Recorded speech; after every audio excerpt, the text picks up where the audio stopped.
You're not even her real granddaughter, my father spat, his face contorted with rage. Only blood relatives deserve the family fortune. I stood frozen in Grandmother Eleanor's study, the heavy oak shelves filled with leather-bound classics surrounding us like silent witnesses to his cruelty. My grandmother had been buried only 3 days ago, and already the family was fracturing over her will. What are you talking about? I managed, my voice barely audible over the thundering of my heart. Don't play innocent, Jennifer. Your mother's little secret isn't so secret anymore. He paced the oriental rug, pausing to glare at the formal portrait of grandmother hanging above the fireplace. Eleanor was obsessed with bloodlines. Once the lawyer confirms you've got no Blackwell blood, you'll get nothing. I looked him directly in the eyes, fighting to keep my voice steady.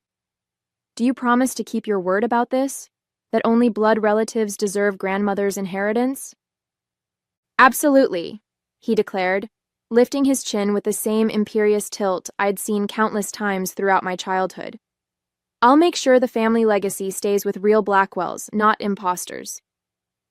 My name is Jennifer Blackwell. I'm 27 years old, and until 5 minutes ago, I believed Douglas Blackwell was my biological father. Now, standing in my grandmother's Georgian mansion in suburban Philadelphia, I was apparently discovering otherwise. What I wanted was simple: the fair treatment Grandmother Eleanor intended in her will. She had specifically mentioned me, her only granddaughter, during our last conversation about her estate plans. Standing in my way was the man who had always viewed me with thinly veiled contempt, the man whose approval I had spent decades trying to earn unsuccessfully.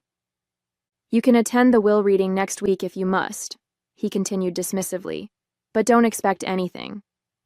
I've already spoken with Harrison about challenging any provisions that include you. Harrison Mills was my father's longtime friend and our family attorney. The mention of their apparent collusion sent a chill through me. I'll be there, I replied quietly. Grandmother wanted me there.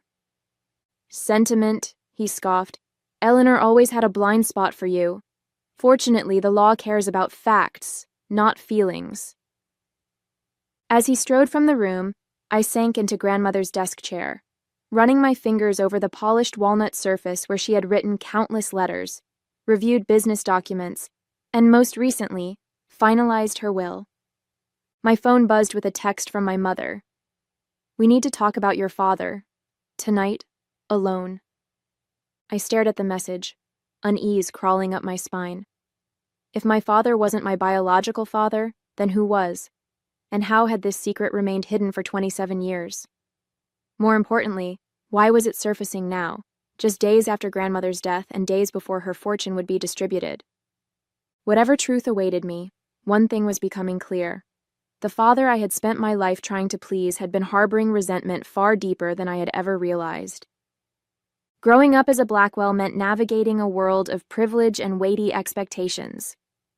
The Blackwell fortune, built on pharmaceutical patents and shrewd investments, had sustained 3 generations of the family in considerable luxury. My father, Douglas, was the elder of 2 sons, which automatically positioned him as the presumptive heir to the majority of the Blackwell assets. His younger brother, James, had been the family rebel, brilliant but restless, unwilling to conform to our grandfather's rigid vision of the family legacy. He'd left Philadelphia to pursue medical research in Seattle, returning only occasionally for major family events. My memories of Uncle James were limited but warm. His easy laugh, thoughtful gifts, and the way he'd speak to me as though my opinions mattered. In contrast, my relationship with my father had always been strained. Douglas Blackwell was a man who measured worth in achievements and status. My brothers, Thomas and William, had fulfilled his expectations admirably, Thomas following him into the family business, William excelling in law school. I, however, had disappointed him at every turn. She lacks the Blackwell drive, he'd remarked to my mother when he thought I couldn't hear. Too soft, too unfocused. Despite graduating with honors and establishing a promising career in historical preservation, nothing I accomplished seemed to meet his standard. I'd attributed this perpetual disappointment to sexism or perhaps unrealistic expectations. never imagining there might be a more fundamental reason for his distance. Grandmother Eleanor had been my sanctuary. Unlike my father, she valued my interest in history and art, encouraging me to pursue a path that honored my passions rather than family tradition. During my undergraduate years, I'd visit her estate every Sunday for tea, listening to her stories of family history and her own quiet rebellions against the constraints placed on women of her generation. "Remember, Jennifer," she often told me, "a Blackwell makes their own path." Her death at 86 had been peaceful, but left an emptiness I was still struggling to navigate. The knowledge that I'd lost my greatest advocate within the family made her absence even more profound. In the days following her funeral, I'd noticed subtle changes in my father's behavior, heightened scrutiny when I interacted with other family members, hushed conversations with Harrison Mills that abruptly ended when I entered a room. I'd dismissed these observations as grief, manifesting in different ways, but now they took on a more sinister significance. The last time I'd seen grandmother alive, she'd held my hand with surprising strength and whispered, "Trust your instincts, Jennifer. Not everything is as it appears." At the time, I'd attributed her cryptic words to medication or fatigue. Now I wondered if she'd been trying to prepare me for the storm that was about to break over our family. As I left grandmother's study to meet my mother, I couldn't shake the feeling that I was being drawn into a family drama decades in the making, one with roots deeper than I could yet comprehend. My mother was waiting for me at her favorite cafe, tucked away in a quiet corner of the city, where Blackwells were just ordinary people. She looked smaller somehow, her usually impeccable appearance slightly disheveled, eyes shadowed by sleepless nights. "I never wanted you to find out this way," she began without preamble, her fingers nervously turning her wedding band. "Your father, Douglas, shouldn't have told you like that. It was cruel and self-serving." "So it's true?" I asked, my voice barely above a whisper. "He's not my biological father?" She nodded, tears gathering in her eyes. "It's complicated, Jennifer. More complicated than Douglas makes it sound." Over the next hour, my mother unraveled a story that upended everything I thought I knew about my family.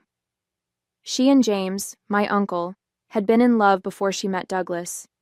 They'd been young, passionate, and planning a future together when James received a prestigious research fellowship in Seattle. "We agreed he should go," she explained. "It was an incredible opportunity. We thought we could manage the distance." But the separation had strained their relationship, and during a particularly difficult period, she'd grown close to Douglas, who had always admired her from afar. A moment of vulnerability led to a brief relationship, one she ended when she realized her heart still belonged to James. When I discovered I was pregnant, I was certain it was James's child. The timing aligned perfectly with his last visit home. Her voice trembled. But Douglas insisted the child was his, and James was already engaged to someone else by then. I didn't want to disrupt his new life. Douglas had proposed immediately, presenting their marriage as the honorable solution. Only later did my mother realize that his interest had never been entirely about her. The Blackwell fortune had strict inheritance provisions that favored male heirs with legitimate children. "He needed a wife and children to secure his position," she said bitterly. "And I needed stability for my baby. It seemed like the best option at the time." Years passed, and the secret held. James eventually moved back to Philadelphia with his wife, but they remained childless. When his marriage ended in divorce, he threw himself into medical research, becoming increasingly distant from family affairs. "Did James ever know?" I asked. "No," my mother whispered. "I couldn't bear to disrupt his life again. And as the years passed, it seemed crueler to reveal the truth." The revelation left me reeling. Every memory of childhood now required re-examination. My father's coldness, Uncle James's warmth during his rare visits, Grandmother Eleanor's special attention to me. "Why is Douglas revealing this now?" I finally asked. My mother's expression hardened. "Your grandmother's will. He's always been obsessed with the Blackwell fortune, and now he's worried Eleanor might have left you a significant portion. He needs to discredit your claim. But if I'm not a blood Blackwell? That's just it, she interrupted. You are a Blackwell by blood, just not Douglas's child. You're James's daughter, which makes you Eleanor's granddaughter by blood regardless. The irony was almost too perfect. My father's attempt to cut me out of the inheritance by denying our biological connection might actually strengthen my claim through a different branch of the family tree. What do I do now? I asked, feeling adrift in this new reality. My mother reached across the table to clasp my hands. That depends on what you want, Jennifer. Justice? Acknowledgement? Or simply your fair share of what Eleanor intended for you? I didn't have an answer yet. The betrayal was too fresh, the implications too vast to process in a single conversation. But as we left the cafe, one certainty crystallized in my mind. I would not allow Douglas Blackwell to rewrite my history for his financial gain. The question was how to prove my true parentage before the will reading, and whether that truth would help or harm my position in the complex web of Blackwell inheritance rules. The next morning, I drove to Uncle James's apartment, heart hammering against my ribs. I had called ahead, keeping my reason vague. Family matters to discuss before the will reading. Now, sitting in his modest living room surrounded by scientific journals and travel mementos, I struggled to find the words to upend his world alongside mine. You seem troubled, Jennifer, he observed, setting 2 cups of tea on the coffee table. At 58, James Blackwell remained handsome, with the same dark eyes I saw in my mirror every morning. Is Douglas making things difficult about Eleanor's estate? It's more complicated than that, I began, then faltered. How did one ask a man if he might be your biological father? Uncle James, did you and my mother were you ever together? Before she married father? The cup froze halfway to his lips, his expression shifting from surprise to guarded caution. Why would you ask about ancient history now? Because Douglas has informed me that he's not my biological father, and he's using that claim to challenge my place in grandmother's will. James set his cup down with deliberate care. That sounds like Douglas, calculating even in cruelty. He studied my face with new intensity. What has your mother told you? I recounted my mother's revelations about their past relationship, watching his expressions cycle through nostalgia, pain, and something that looked remarkably like hope. I never knew, he said finally. Catherine never told me she was pregnant. By the time I heard about the marriage, it was already done. He leaned forward. Jennifer, are you saying you believe I might be your father? The timing fits, according to Mother, but Douglas is determined to prove I have no Blackwell blood to claim my inheritance. James's expression darkened. Eleanor's will specifically mentions you by name. Douglas can't simply write you out of it. He claims he can challenge any provisions made under false pretenses, namely that grandmother believed me to be his biological daughter. James rose abruptly, pacing the small room. This is absurd. Even if you were not Douglas's biological child, you're still Eleanor's granddaughter if you're my daughter. He stopped, meeting my gaze directly. We need to know for certain. A DNA test would settle this question definitively. The clinical simplicity of his solution both relieved and terrified me. You'd be willing to take one? Without hesitation, he replied. I've always felt a connection to you that I couldn't quite explain. If you are my daughter... His voice caught. Well, let's confirm the facts before we get ahead of ourselves. We arranged for expedited testing that same day, using a private lab that promised results within 72 hours, just enough time before the will reading. As we submitted our samples, a strange combination of dread and anticipation settled in my stomach. Regardless of the outcome, my relationship with both men would be irrevocably altered. While awaiting results, I attempted to gather information about grandmother's will. I contacted her personal attorney, Bernard Walsh, separate from the family lawyer Harrison Mills. I'm afraid I can't discuss the specific provisions before the official reading, Bernard explained when I visited his office. But I can assure you that your grandmother was of sound mind and very clear about her intentions. Did she know? I asked directly. About my biological parentage? Bernard's carefully neutral expression slipped momentarily. I cannot comment on that, but I will say that Eleanor Blackwell was a remarkably perceptive woman who very little escaped her notice. His non-answer told me everything I needed to know. Grandmother had suspected, perhaps even confirmed, that I was James's daughter, not Douglas's. My momentary triumph evaporated when I received a formal letter that evening.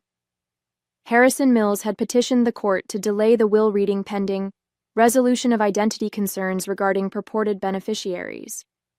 Douglas was moving faster than anticipated, using his legal connections to buy time while he built his case against me. When I called Bernard to ask about the delay, his secretary informed me he had been suddenly hospitalized with pneumonia and would be unavailable indefinitely. It couldn't be coincidence.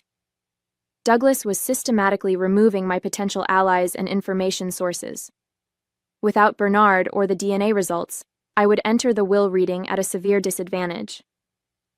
That night, my mother called in a panic. Douglas knows you met with James. He's furious. Jennifer, be careful. When Douglas feels threatened, he becomes dangerous. The DNA results arrived via encrypted email 2 days before the rescheduled will reading. With trembling fingers, I opened the document, scanning for the conclusion buried amid scientific terminology. Probability of paternity, 99.99998%. James Blackwell was unquestionably my biological father. I sat back, emotions flooding through me.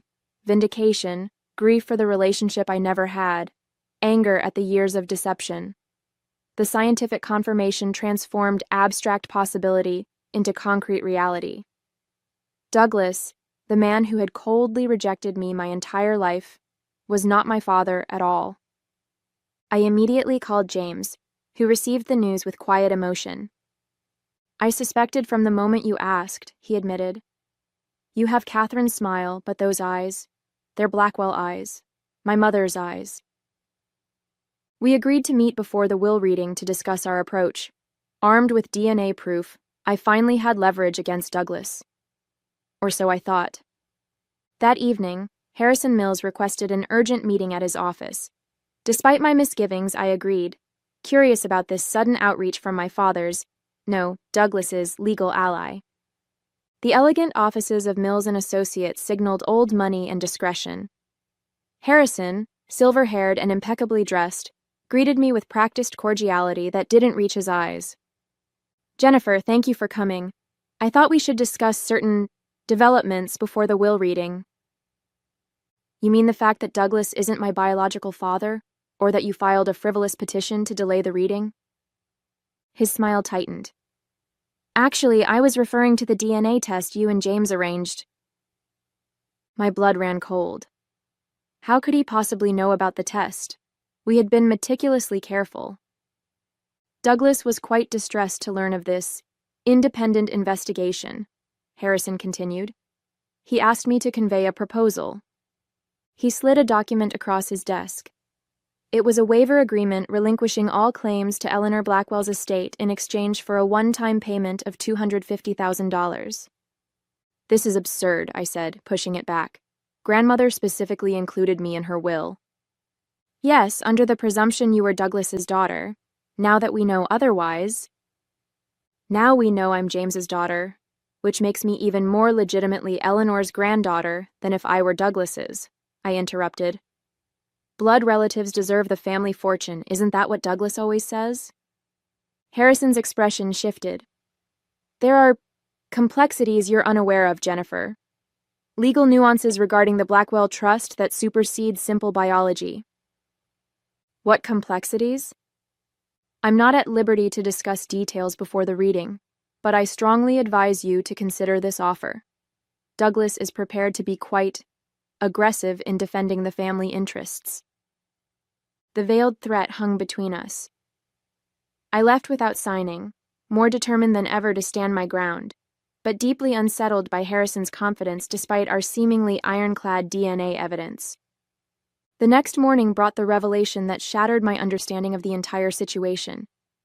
James called, his voice tight with controlled fury. Jennifer, I've just received some disturbing information from an old family friend, a nurse who worked with my father decades ago. He paused. Douglas isn't biologically a Blackwell. What? The room seemed to tilt around me.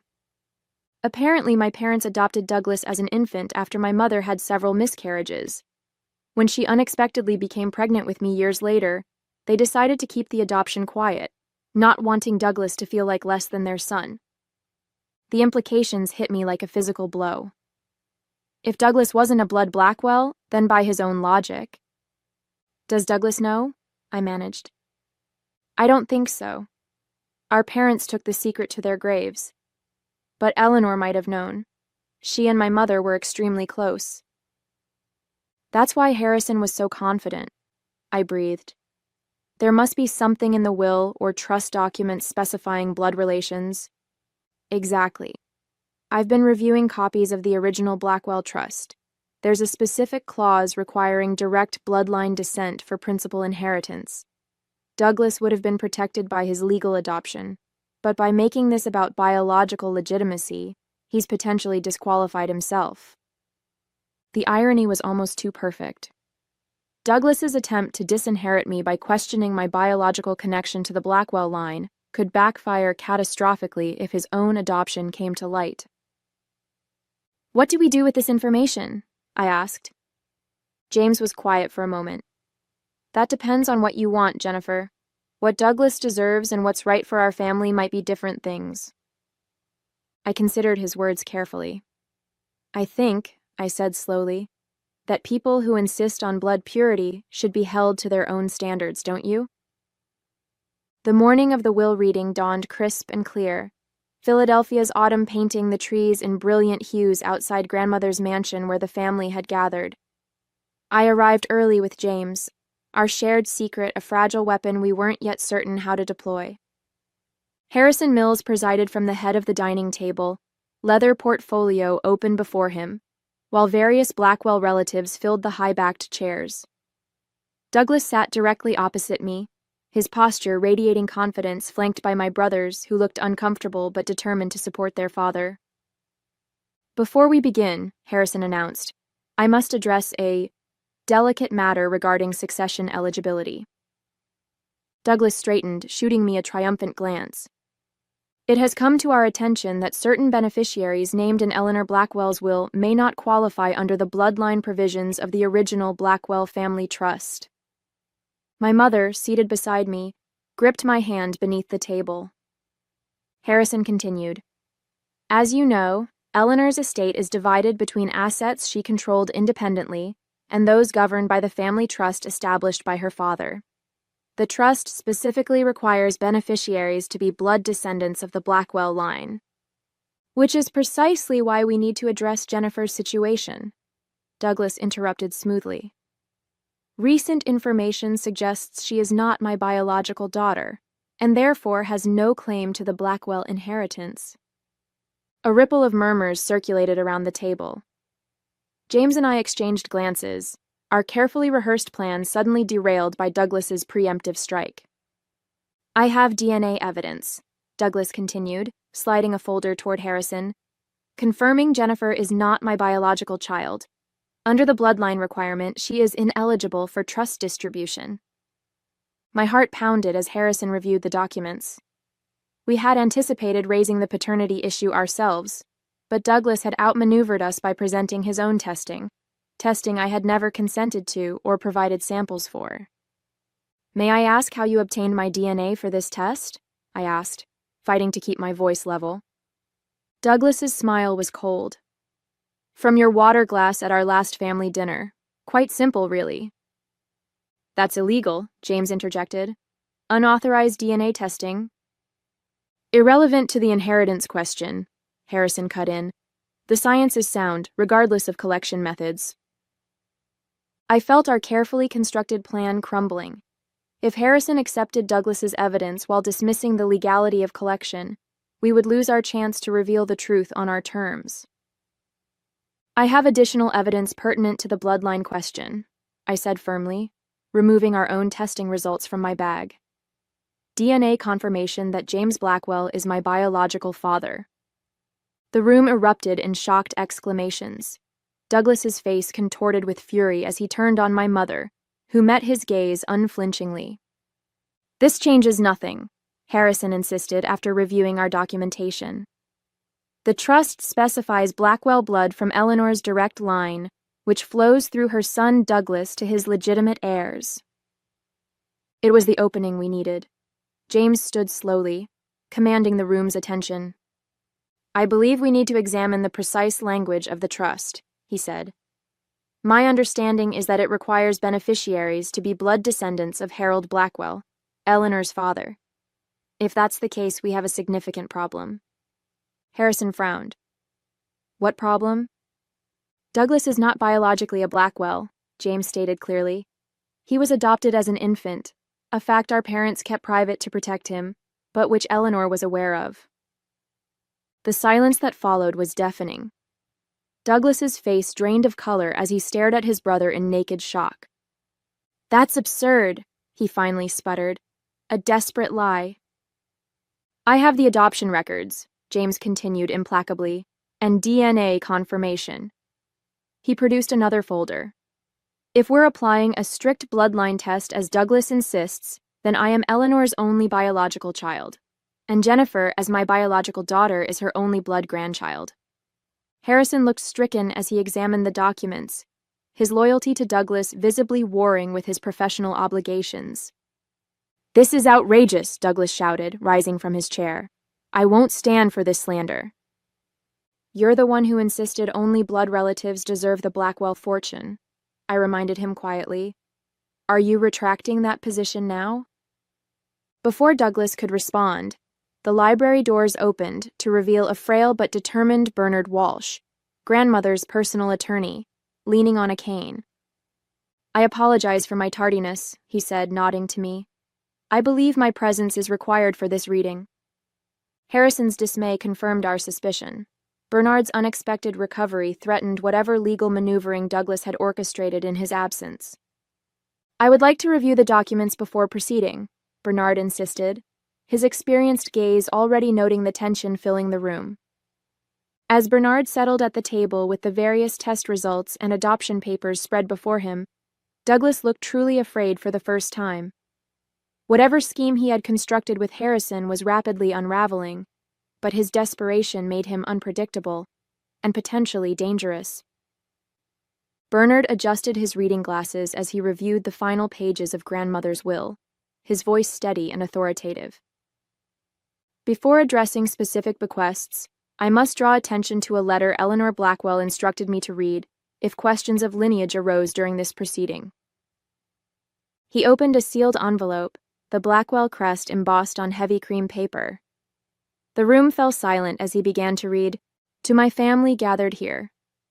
If this letter is being read, then the secret I have kept for decades has finally surfaced.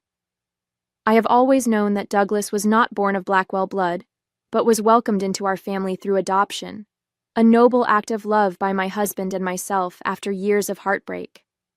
I have also known, since the moment I first held her, that Jennifer is James's biological daughter. A grandmother knows her own blood. The Blackwell Trust established by my father requires blood relation for principal inheritance. Having anticipated potential conflict, I have restructured my personal assets, which constitute the majority of what you now call the Blackwell fortune, to reflect my wishes rather than outdated notions of bloodline purity." To Douglas, "You have been my son in every way that matters, but your treatment of Jennifer, your brother's child, has revealed a character that dishonors the Blackwell name you so jealously guard. By your own insistence on blood qualification, you have disqualified yourself from what you most covet." Bernard paused, looking directly at Douglas, whose face had gone ashen. "In accordance with Eleanor's explicit instructions," Bernard continued, "and in light of the DNA evidence presented today confirming both Douglas's adoption and Jennifer's parentage, the distribution is as follows. The trust assets requiring Blackwell bloodline pass to James Blackwell and his biological daughter, Jennifer. Eleanor's personal estate will be distributed according to the specific bequests outlined here." Douglas lunged for the documents, but Bernard calmly shifted them away. "You promised!" Douglas shouted at me, desperation breaking through his composed facade. "You said only blood relatives deserve the fortune." "No," I corrected him quietly. "You said that. I merely asked if you would keep your word about it. And you promised you would." The justice of this moment wasn't in the inheritance itself, but in watching Douglas's carefully constructed reality crumble under the weight of his own hypocrisy. The aftermath of the will reading unfolded like the final act of a Greek tragedy.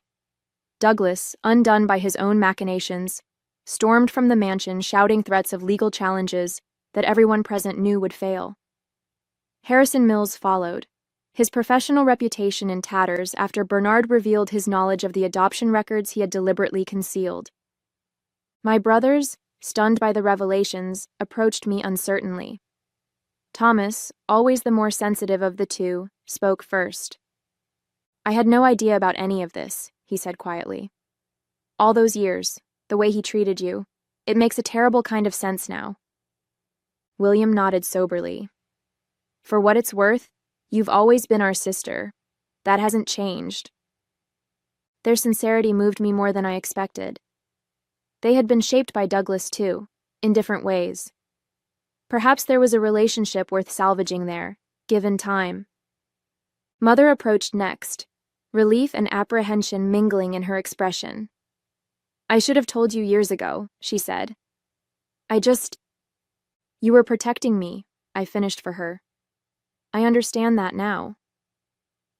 The most profound conversation came later that evening, when James and I sat in grandmother's study, surrounded by the books and artifacts of a family history we were both rewriting in our minds. "What will you do now?" he asked, the weight of missed years heavy in his voice. "Build something new," I answered simply. "We can't recover the time we lost, but perhaps we can create something better going forward." He smiled, the expression so similar to my own that I wondered how I hadn't seen the resemblance before. I'd like that very much. As we talked into the night, sharing stories and discovering connections, I felt grandmother's presence in the room, her wisdom, her foresight, her absolute certainty that truth would eventually prevail. She had arranged everything perfectly, ensuring that justice would be served without requiring me to deliver it personally. In the end, Douglas's downfall came not from my actions, but from his own character revealed under pressure. He had spent decades ensuring I felt like an outsider in the family, never suspecting that he was the true outsider all along. The irony was perfect, and perfectly sufficient. As I looked toward the future, a future that included a father who actually wanted me in his life, I realized that was the greatest inheritance of all.